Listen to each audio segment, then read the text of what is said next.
สบายดีทุกคนตอนรับทุกคนเข้าสู่ช่องฮัดพาเบิงมื้อนี้ข่อยสิพาทุกคนไปเฮ็ดบอนเลี้ยงเป็ดช่วงหนึ่งข่อยซื้อลูกเป็ดมาเลี้ยงประมาณ28โตวเพราะว่าอยู่ลาวโดยเฉพาะแม่นอยู่ในเขตชนบทคือเฮือนของข่อยนี่ติดพันสุดๆก็คือการเลี้ยงสัตว์สาวาสิงเป็นหมูหมาเป็ดไก่นี่แหละตอนข่อยซื้อมาเขาก็บ่คิดหยังหลายเนาะเขาก็เฮ็ดคอกเอาไว้หลังบ้านนี่แหละเนาะไว้ข้างเฮือนติดกับอันเฮือนครัวเขาเลยเฮ็ดน้อยๆเนาะเฮ็ดมีหลังกะสีมีตะนางออกมันบ่ให้มันออกนะมันก็ขึ้นอยู่กับแต่ละเฮือนเด้ออยู่ในเขตชนบทนี่ก็บางครอบครัวเพิ่นก็มีอันคอกที่ได้มาตรฐานนะเป็นคอกเป็นอีสังคักแน่บางครอบครัวก็เลี้ยงคือข่อยนี่แหละเนาะก็แล้วแต่เงื่อนไขของแต่ละคนแต่ว่าผัดข่อยลืมเนาะข่อยลืมไปว่าอันเป็ด28ตัวนี่มันก็นับมือนับใหญ่ปัจจุบันมันก็เริ่มใหญ่แหละสิ่งที่ตามมาคือขนาดคอกของข่อยมันผัดน้อยมันก็เริ่มคับแคบและอีกอย่างหนึ่งมันก็เรื่องความสะอาดความสะอาดนี่ก็เริ่มมาแล้วได้เนาะบ่แม่นว่าเริ่มสะอาดได้เริ่มบ่สะอาดเนาะ ก็คือเห็นนี่แหละทุกคนนี่เริ่มมีน้ำเปื้อนเป็ดกับโตก็เริ่มอยากเปื้อนเพราะว่าช่วงนี้มันก็เป็นช่วงฝนแน่และอันต่อมาก็เริ่มส่งกลิ่นแล้วเด้กลิ่นที่บ่เพิ่งปรารถนาหั่นนะฉะนั้นมื้อนี้เขาเลยตัดสินใจสิเฮ็ดบอนเลี้ยงเป็ดใหม่แต่ว่าบอนที่ข่อยสิเฮ็ดคอกใหม่นี่มันก็บ่ได้ใกล้จากเฮือนเด้อทุกคนเนาะก็อยู่หลังบ้านคือเก่าแต่ว่ามันไข่กว่าเก่ามันบ่ได้ติดกับเฮือนครัวแบบนี้แต่ว่ามันผันหกเนาะก็สิอนามัยมันก่อนเบิ่งนํกันเด้อทุกคนนี่มีแต่หญ้าข่อยก็อนามัยอยู่แต่ว่ามันยามฝนเด้เนาะอนามัยเท่าใดมันก็ป่งขึ้นมาใหม่สำหรับหญ้านี่นะแต่ว่าช่วงนี้ฝนก็เริ่มสิหมดแล้วเด้ฉะนั้นมื้อนี้ข่อยสิเฮ็ดคอกเป็ดมันก็ได้อยู่2อย่างอย่างที่1ก็คือข่อยได้อนามัยเนาะล้างบ้านของข่อยนี่แหละให้มันสะอาดงามตาอย่างที่2ข่อยก็สิได้บอนเลี้ยงเป็ดใหม่ก็สิพยายามถากทางอนามัยนี่แหละให้ทุกคนได้เบิ่งข่อยก็พยายามใส่เวลาวางให้มันเกิดประโยชน์กับครอบครัวหลายๆการอนามัยไปทุกคนเนาะค่อยๆอนามัยไปนี่แหละเพราะว่าเฮ็ดคนเดียวเนี่ย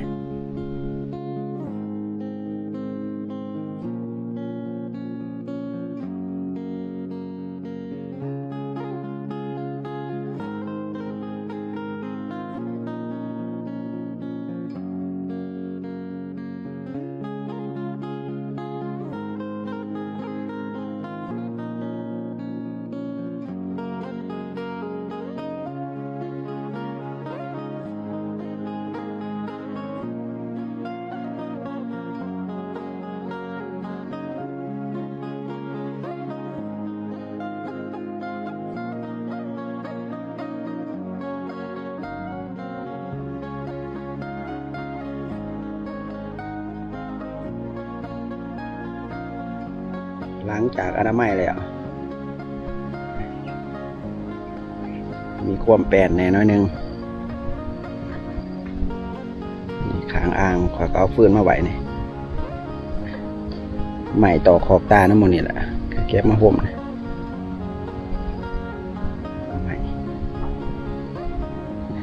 เป็ดเป็นกระไดมีบอลแลนดินร้าย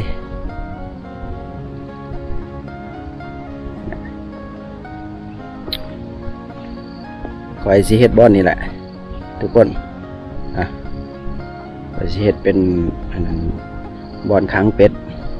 เนี่ยเขาก็เริ่มเอามะเขือกันอยู่นี่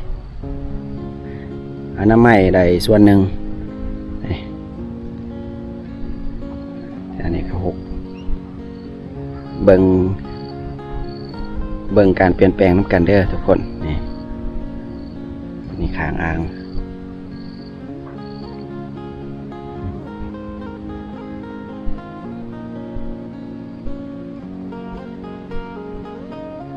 บ่ทันหมดย่างพี่แหละข้างมือนี่เอาหญ้าออกก็คือว่าแปลนแน่ในอ่างนี่ก็ออกหมดละคิดว่าสิเลี้ยงกบใส่อีก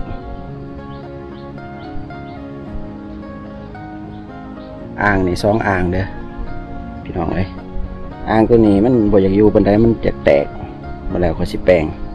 แต่ว่ามันกว้างแล้วก็ยาวติดกันนี่ก็อ่างตัวนี้ข่อยมักเมื่อปล่อยปลาลงปล่อยกบลงผู้ใดเบิ่งคลิปข่อยก็สิเห็นบ่ทันแล้วเด้อพี่น้องเอ้ยย่างงานใหญ่นี่มันกอหน่อใหม่2กอตัวนี้กอ1ตัวนี้กอ2พูนความ6พี่น้องเอ้ยพูนสิได้ตัดออกหมดให้เบิ่งติความ6สิให้เบิ่งไปหน่อใหม่ก็มีบางเทื่อมื้อข่อยอันหน่อใหม่นี่ก็สิได้เก็บแกงเลยแกงกินง่าย6อีหลีพี่น้องนี่ก็ตัวนี้ก็คือกัน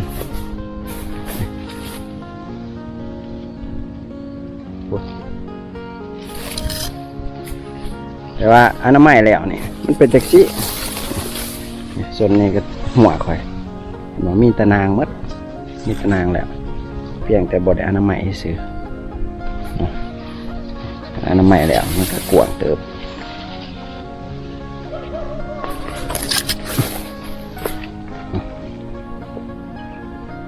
คิดว่าสิเอานางอ้อมเพียงนี่สิใส่นางตันเพิ่นแล้วก็เอาเพิ่นค้างไว้จุดนี่จะมีอ่างน้ำให้เป็ดเป็นจะได้ทุกคนอันนี้ก็คือการอนามัยหลังเรือนของข่อยนี่แหละวิธีชนบทเด้คนบ้านนอกบ้านหน้าการเลี้ยงสัตว์นี่ก็สิติดพันกับครอบครัวแน่ผู้ใดที่เคยเลี้ยงเนาะแบบนี้ก็ส่งหูมาให้เด้อส่งหูมาไว้อยู่ในกล่องคอมเมนต์นี่นะส่งมาเบิ่งว่าขอบเป็ดของทุกคนนี่เป็นจังได มันสิดีกว่าของข่อยบ่เนาะข่อยก็บ่ทันได้สำเร็จดอกย่างอีกประมาณบาทนึงนะประมาณอีกเทื่อนึงพุ่นแหละเสียหน้าไม้อีกเทื่อนึงฝากคลิปไว้เด้อทุกคนเนาะกดไลค์กดแชร์กันคือเก่าหั่นแหละข่อยก็สิพยายามอัปเดตเนาะถ่ายให้ทุกคนได้เบิ่งขั้นตอนการอนามัยของข่อยเอาพี่น้องนะสำหรับคลิปนี้ก็สิบ่มีหยังหลายเอาไว้พอกันพุ่นแหละเนาะ EP ที่2บาย